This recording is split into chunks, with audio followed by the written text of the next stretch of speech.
Iran challenges the US Navy. Let's go, let's react, and let's see how did it turn out.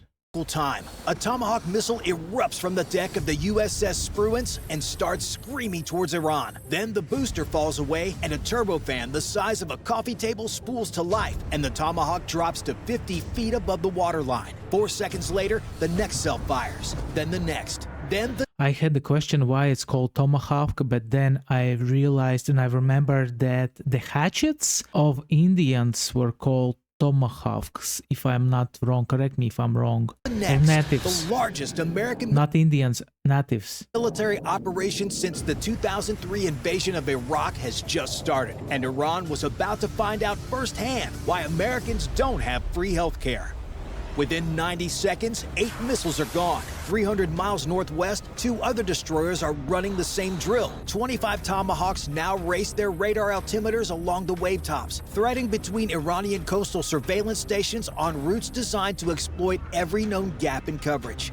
Listen, America went badass on everybody. They decided, all right, it's time to conquer, show that America isn't weak.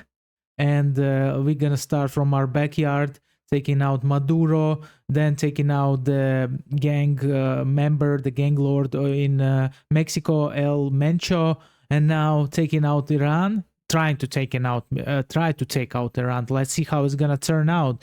Flight time to the IRGC naval bases on Iran's southern coast, 40 minutes.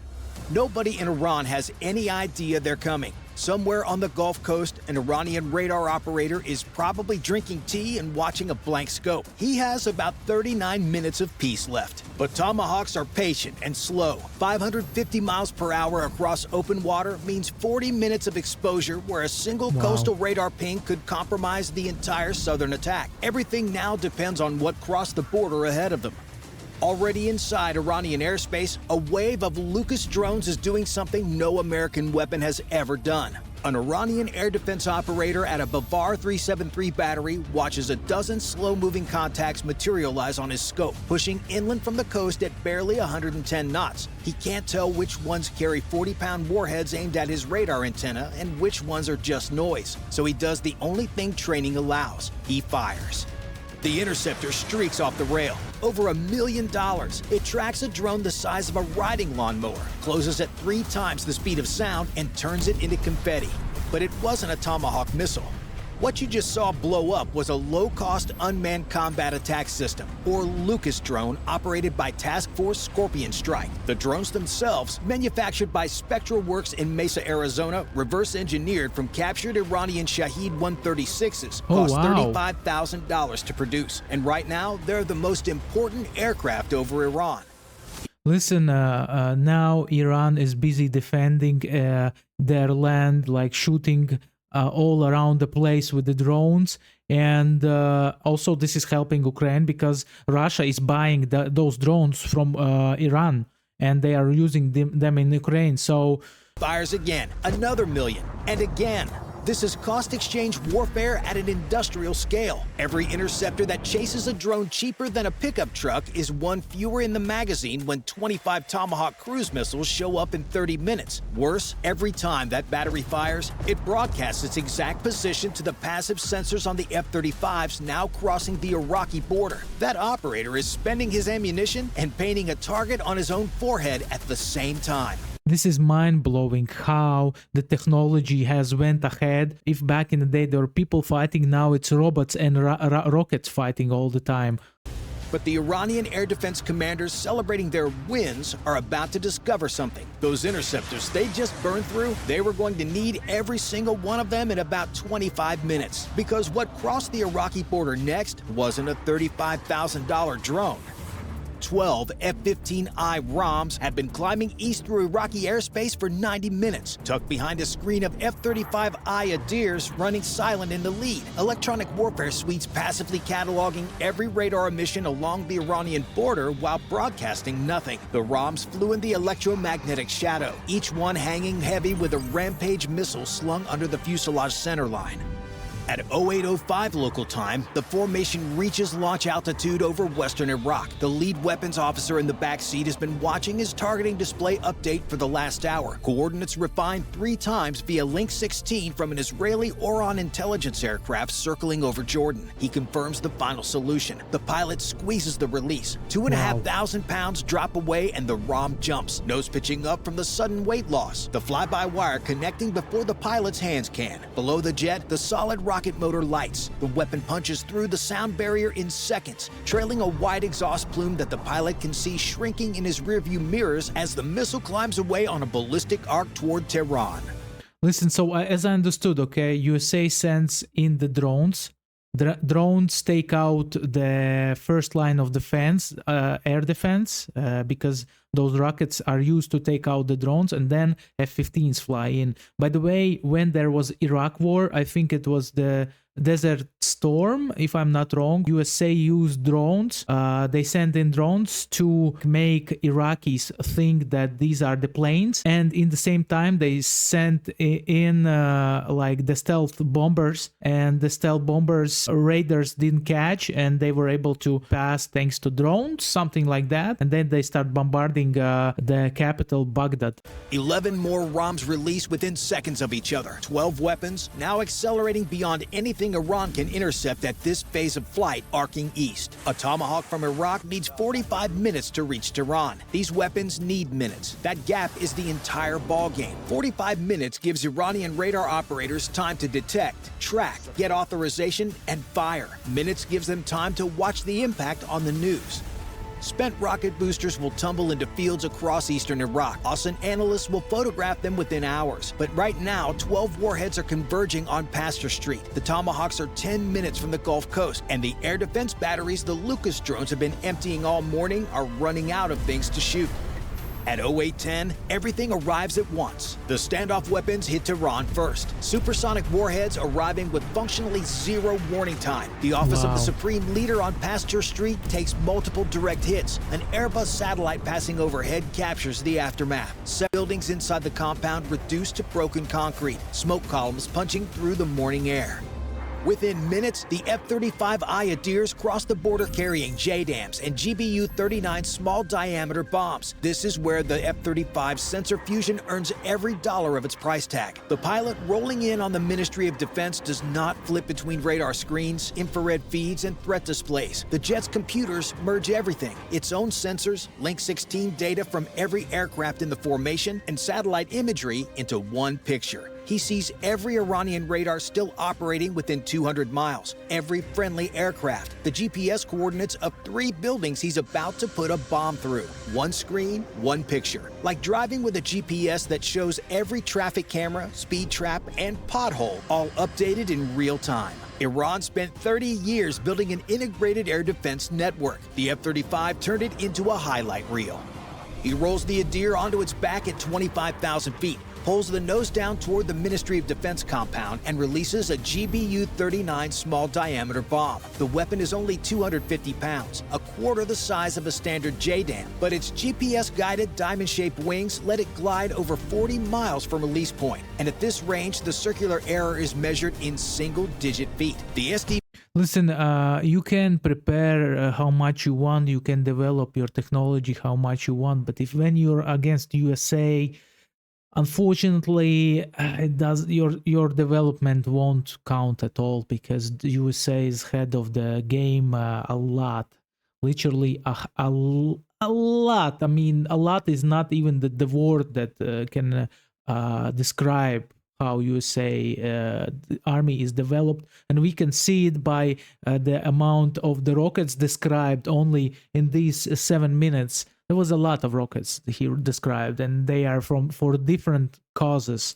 B punches through the ministry roof and detonates on a delayed fuse inside the 3rd floor, the level where military planning documents live. Across Tehran, the pattern repeats. The Ministry of Intelligence, the Atomic Energy Organization headquarters, Parchin military complex. Each one selected because it cannot be rebuilt quickly, relocated, or replaced from backup systems. The F-35Is are not hitting random government buildings. They're severing the administrative nervous system that connects Iran's military leaders to its units in the field, its intelligence, and its nuclear bureaucracy. USA is making smart moves, you know, not just rushing in like Russia did, trying to capture Kiev. Yeah, they killed Khamenei already, man. How long it was in the war? How when USA took out the supreme leader of Iran, man. It was just like days in. I was so shocked, literally so shocked. Every minute the F-35Is spend over Tehran, their fuel ticks down and their exposure grows. And from the mountains of western Iran, Iran's most capable air defense system, the one the Lucas drones haven't reached yet, is tracking every one of them. 700 miles south of the smoke over Tehran, the Tomahawks finally reached the coast. The first warhead hits Asaluya IRGC naval base at 0812 hours local time. The command building folds inward, fuel storage behind it catches, and a column of black smoke punches straight up through the morning humidity. 4 minutes later, an F-15E Strike Eagle from the 48th Fighter Wing, forward deployed to Jordan from RAF Lakenheath, rolls in from the north at 18,000 feet and 60 degrees of dive angle. The weapons systems officer in the back seat has been staring at this target for the last 40 minutes on his APG-82 radar display, a hardened concrete shelter on the waterfront with a half-moon roof designed to protect the PACAP-class fast attack boats inside. These are the boats that Iran built to swarm the Strait of Hormuz, 50 feet long, armed with machine guns and rocket launchers, designed to sprint out in packs of 100 and overwhelm oil tankers and U.S. ships with volume. Nobody's sprinting anywhere today. He designates the shelter, confirms GPS lock, pickles the GBU-31. 2,000 pounds drop off the centerline station. The JDAM tail kit deploys, 4 grid fins adjusting 10 times per second, steering a slab of tritonal and hardened steel toward a roof that was built to stop. Man, this is next level, literally. These are like guided rockets with artificial intelligence. Shrapnel, not a weapon that hits with the force of a freight car. 30 seconds of free fall. The bomb punches through the concrete arch and detonates inside the shelter. The overpressure has nowhere to go. The walls blow outward. The roof pancakes down onto the boats like a fist closing. The Strike Eagle is already climbing, pulling 5 Gs back to altitude when the Wizzo confirms the hit on the targeting pod footage. Below them, the Strait of Hormuz sits open and quiet. Iran spent 40 years threatening to mine it and choke the global economy. The boats that were supposed to do it are burning under a collapsed roof on the Gulf Coast. And the Navy is far from being done with Iran today. By the way, I heard that American submarine was able to sink one of the Iranian aircraft carriers, which is a big, super big gain, because aircraft carriers are just cheating and launch the airplanes from wherever. 500 miles east, the aircraft carrier USS Abraham Lincoln is making 30 knots into a headwind. On the flight deck, an FA-18E Super Hornet from VFA-41 Black Aces sits on... Look at the size of that rocket, my gosh! Look at that, my goodness! Bigger Black than me. Aces sits on Catapult 1 with both F-414 engines at military power. The catapult officer drops to one knee and touches the deck. The holdback breaks and the shuttle fires. 0 to 165 miles per hour in under 3 seconds. 4 Gs shove the pilot's spine into the ejection seat hard enough to test whether breakfast is staying down. The Black Aces are headed for Chabahar, Iran's only deep-water port on the Gulf of Oman. Tomahawks hit the command post and fuel storage 20 minutes ago. The petroleum reserves are throwing a column of black smoke visible 60 miles out on the strike package's forward-looking... Those Tomahawks are such a might, infrared, but the submarine piers are still standing, and a Gadir-class midget sub that slips out to sea can carry mines into the Strait of Hormuz on a hull small enough to hide in commercial shipping traffic. That cannot happen. The lead Hornet rolls in on the submarine pier with a GBU-31 JDAM. His wingman from VFA-14 Top Hatters follows 30 seconds later and puts a second 2,000-pounder into the dry dock facility next door. If you can't fuel a submarine, repair it, or load it with mines, it might as well be an expensive lawn ornament. A third pair targets the Charlie 802 anti-ship missile battery on the coastal bluff, the launcher that could threaten tankers and coalition warships in the strait. 2 GBU-39 small-diameter bombs later, and the battery ceases to exist. USA has a bomb for every occasion, literally. Across the Gulf Coast, the coordinated Tomahawk then fighter pattern has now hit Asaluya, Chabahar, and Bandar Abbas. Well, this is the thing about US Navy, that they can basically arrive at the coast of the enemy and just stand there and do whatever, because the enemy doesn't have enough ships and submarines to do something about it. And Bandar Abbas, home to Iran's Kilo-class submarines and the IRGC Navy's fast attack headquarters. The carrier air wing still has plenty of weapons left on the rails as insurance against any IRGC boat brave enough to sortie. None do. But 500 miles north, the F-35Is over Tehran are running low on fuel, and the air defense system in the western mountains is now coming alive. 3 hours into the operation, the weapon Iran was counting on finally gives itself away. After Israel dismantled virtually all of Iran's Russian-supplied S-300 batteries in October of 2024, Iranian engineers did something genuinely impressive. They spent 2 years building a domestic replacement, what the IDF will later designate the SA-65 Mobile Phased Array Radar, roughly 150-kilometer engagement range, the ceiling of what Iran could build under sanctions. They positioned it in the Kermanshah Mountains, guarding the western corridor Israeli jets have been using all morning. An EA-18G Growler from the Lincoln's Air Wing catches the first emission. The SA-65 search radar has been pulsing intermittently for hours, short bursts, trying to track the F-35Is without staying on long enough to attract a missile. But now, with a second wave of ROMs inbound through the corridor, the battery commander makes the decision every air defense operator dreads. He switches to fire control. Full power, continuous track. He's going for a shot. The moment he transmits, he is finished. The Growler's ALQ-249 next-generation jammer floods his tracking frequency with enough power to turn the display into noise. Simultaneously, an F-35I that's been passively mapping that emission for 90 minutes passes the precise grid coordinates via Link 16. And from a Super Hornet orbiting 40 miles west, an AGM-88 missile drops off the pylon, lights its rocket motor, and accelerates to nearly Mach 3. The missile's multi-mode seeker, GPS, inertial, and multimeter wave homing doesn't care if the radar shuts down. It already knows where it lives. Emission to impact, less than 90 seconds. Whoa. Iran spent 2 years building a replacement for the air defense system Israel destroyed. Israel and the U.S. destroyed the replacement before lunch. A U.S. official later says, "We have effectively suppressed their air defenses." That sequence rewrites the rest of the day, because the aircraft that have been orbiting over Iraq for 3 hours, waiting for exactly this moment, are finally cleared to push deep. 12 F-22 Raptors get the call. These are the jets from Joint Base Langley, Eustis, Virginia. Call signs Trend 51 through 66. Ferried to Israel. How gorgeous they look, yeah, those Raptors. They look freaking amazing. I remember when Trump was meeting Putin in Alaska, and they were making a photo in the front of big sign, Alaska to 2025, and there was 2 Raptors in the back of them. On the background, man, they look freaking phenomenal, just showing the USA might and the style, 2 in 1. 51 through 66, ferried to Israel via RAF Laken Heath 4 days ago. They've been burning holes in the sky over western Iraq for 3 hours, watching the air defense picture shift from red to amber. Now it's go time. The lead Raptor pilot pushes both throttles to military power and banks east into Iranian airspace. His APG-77 radar is painting everything within 125 miles, tracking contacts the size of a golf ball, while his own jet returns a radar signature roughly the size of a marble. An Iranian fighter would need to be within 15 miles to register anything at all. At 15 miles, his AMRAAMs are already off the rail. It's the radar equivalent of being invisible until you're already standing in someone's living room. But the Raptors aren't here to shoot down fighters. They're here to listen.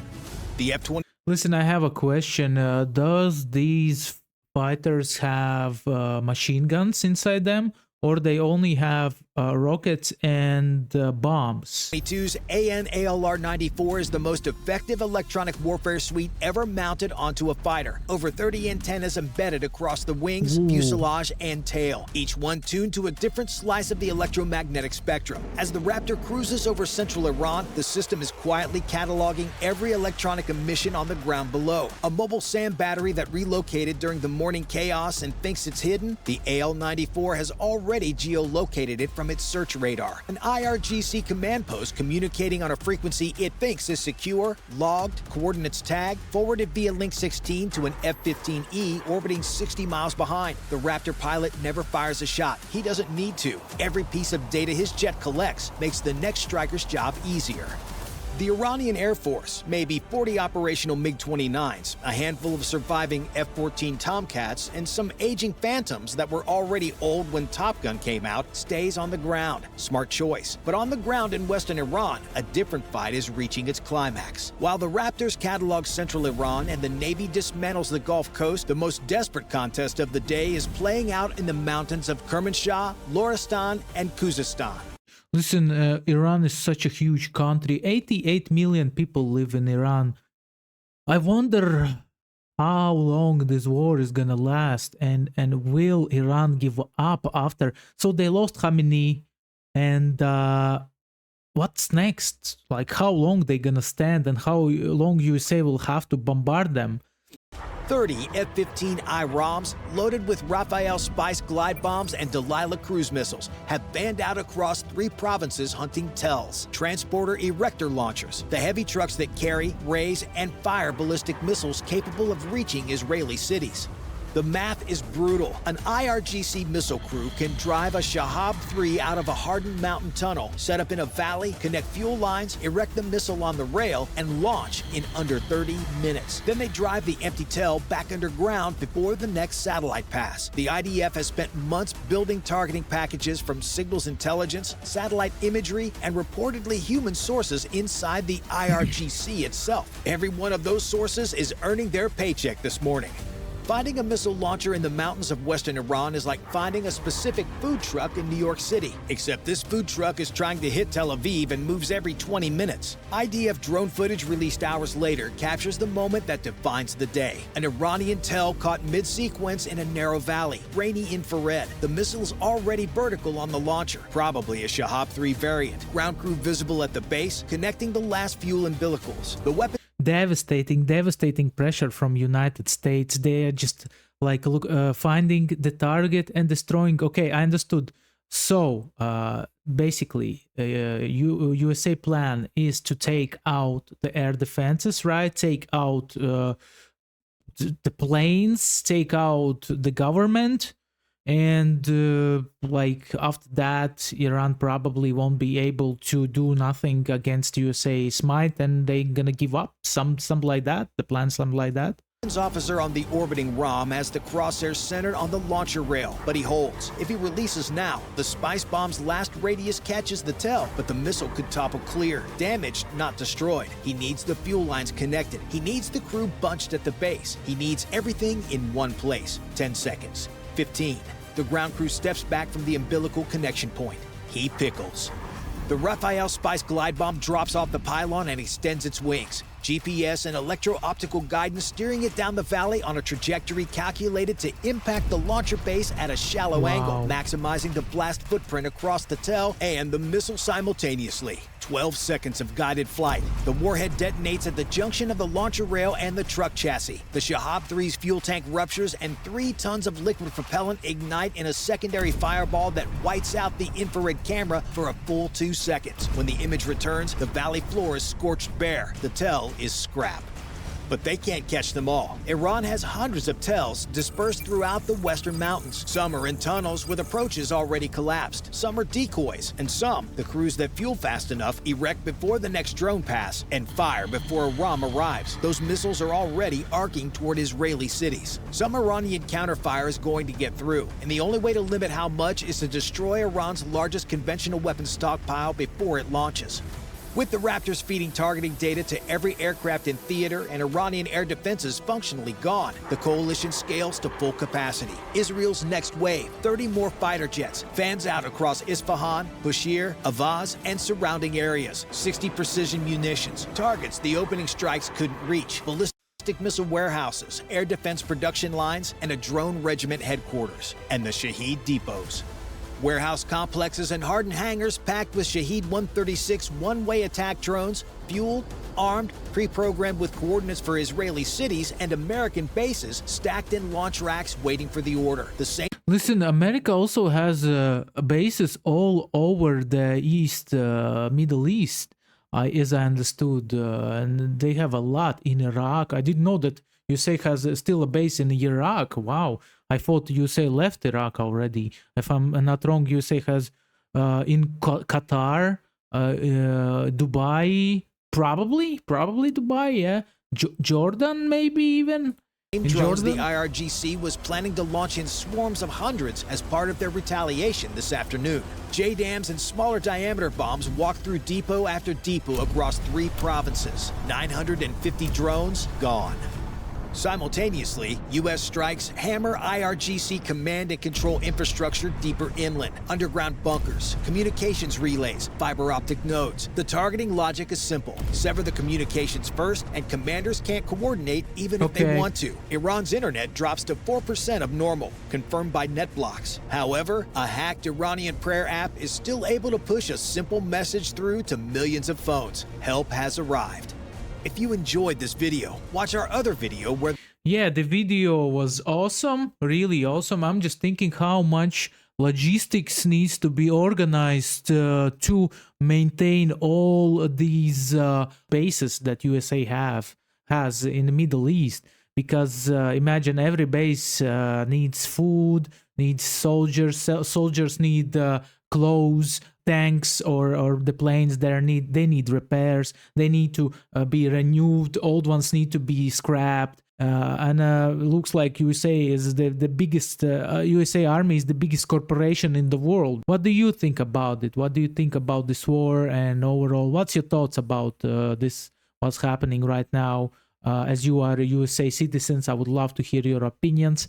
And yeah, like, subscribe, click the bell for notification, and also click the bell for and check out my other videos. See ya.